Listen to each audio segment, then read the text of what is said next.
Song वाला you के बालों को खींच के उसे कह रहा था कि अगर तुम मुझसे प्यार करते थे तो फिर तुमने मेरे साथ ऐसा क्यों किया, तुमने ऐसा गंदा काम क्यों किया। यू को इससे बहुत ज्यादा दर्द हो रहा था और वो सोच रहा था क्या जूली ने वो सब कुछ सेट करने से पहले कोई रिसर्च की होगी, नहीं तो फिर सॉन्ग वाला भी अपनी ऐसी हालत में कैसे आ सकता था। क्या उसने सॉन्ग वाला पे भी बग इंस्टॉल करवाया होगा, बग यानी micro bug, hidden camera. You song वाला से माफी मांगता है कि आई एम सॉरी और उसने बाकी कुछ भी सफाई नहीं दी। सॉन्ग वाला ने फिर यू के बालों को छोड़ दिया, सिगारेट को नीचे फेंका और वो अपने पैरों से उसे मसलने लगा। उतने वक्त में यू अपने बालों को ठीक कर रहा था, तब सॉन्ग वाला उसके हाथ से अपना मास्क छीन लेता है और उसे पहन के वो चला गया। यू अपने स्टमक पे हाथ रखता है और सोचता है एक अनचाहा बच्चा, क्या वो भी यही सोचता होगा कि अगर वो पैदा ना हुआ होता तो यही अच्छा रहता। यू के लोअर एब्डोमेन पे एक घाव का निशान है और यू ने उस पे टैटू भी करवा लिया है जिससे वो और ज्यादा भयानक लगे। लेकिन अभी यू उस कार को टच करते हुए अपने बच्चे के बारे में क्यों सोच रहा है। तो ये सारी बातें मिला के हमें तो बस यही शक हो रहा है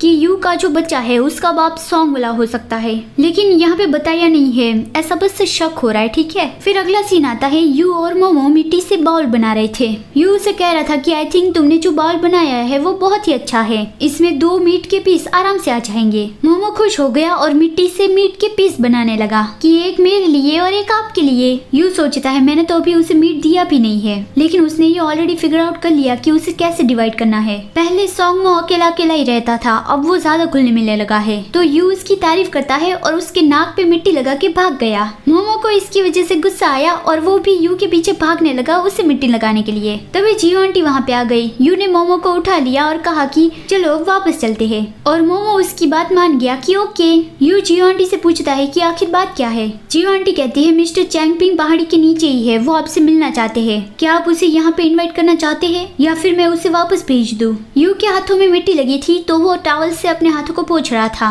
और वो कहता है कि हाँ उसे यहाँ पे बुलाओ, लेकिन घर के अंदर नहीं, मैं उसे यहाँ पे ही मिलूंगा। और सॉन्गमो को अंदर हाथ धुलवाने ले जाइए और उसके कपड़े भी बदल दीजिएगा। ये है चैंगपिंग, शुमिरन बेकरी का ऑनर, और उसे देख के लगता है कि उसकी हालत खराब है, डार्क सर्कल्स है और दाढ़ी आ गई है। यू अपने हाथों को पोंछता हुआ कहता है आई एम सॉरी कि मैंने तुम्हें यहाँ पर ही मिलने के लिए कहा। अगर आप शैंगपिंग के बारे में भूल गए हैं तो मैं आपको बता देती हूँ। शैंगपिंग शुमिरन बेकरी के मालिक का बेटा है। चैंग शिंगजी जो टाइप ओ ब्लड था, एक ओमेगा था, उसने यू के केक का डिजाइन कॉपी कर लिया था। चैंगपिंग ने वो डिजाइन यू के पास से चोरी कर लिया होगा और फिर उसे चैंग शिंगजी को दे दिया। तो इस तरह से चैंग शिंगजी वो कंपटीशन जीत गया था और फिर चैंग शिंगजी और चैंगपिंग ने एक दूसरे से शादी कर ली। वो दोनों ही फिर शुमिरन बेकरी को चला रहे थे, लेकिन यू ने अब उसके ऊपर केस किया है कि उसने कॉपी नहीं की थी, चैंग शिंगजी ने कॉपी की थी। तो इसीलिए ही चैंगपिंग यहाँ पे यू से बहस करने के लिए आया है कि आखिर तुम चाहते क्या हो। यू कहता है कुछ भी नहीं, मैं बस अपनी रेपुटेशन को क्लियर करवाना चाहता हूँ और सबको ये बताना चाहता हूँ कि मैंने कॉपी नहीं की थी,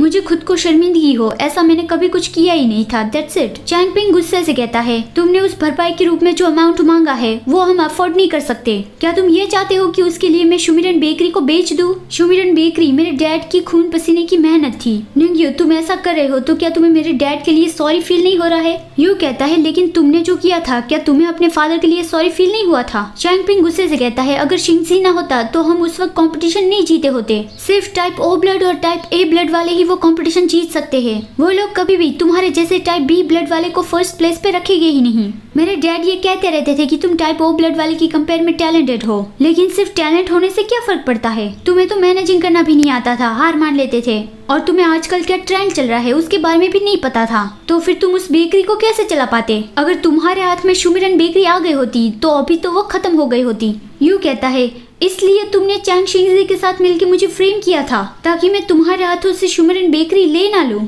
और वो मन में बोलता है वो तो अनबिलीवेबल है, मैंने कभी भी उसकी जगह लेने का सोचा भी नहीं था। मैंने तो मास्टर को प्रॉमिस किया था कि शुमिरन को मैनेज करने में मैं उसकी हेल्प करूंगा, लेकिन उसे ये लगा होगा कि मैं उसकी बेकरी छीन लेना चाहता हूँ। बेवकूफ कहीं का चैंगपिंग, उसकी वजह से यू को तो 2 साल कितना ज्यादा भुगतना पड़ा। यू की पूरी लाइफ में कितना बुरा हुआ उसके साथ। क्या आपको भी यू के लिए बुरा लग रहा है? Thank you so much for watching, bye bye.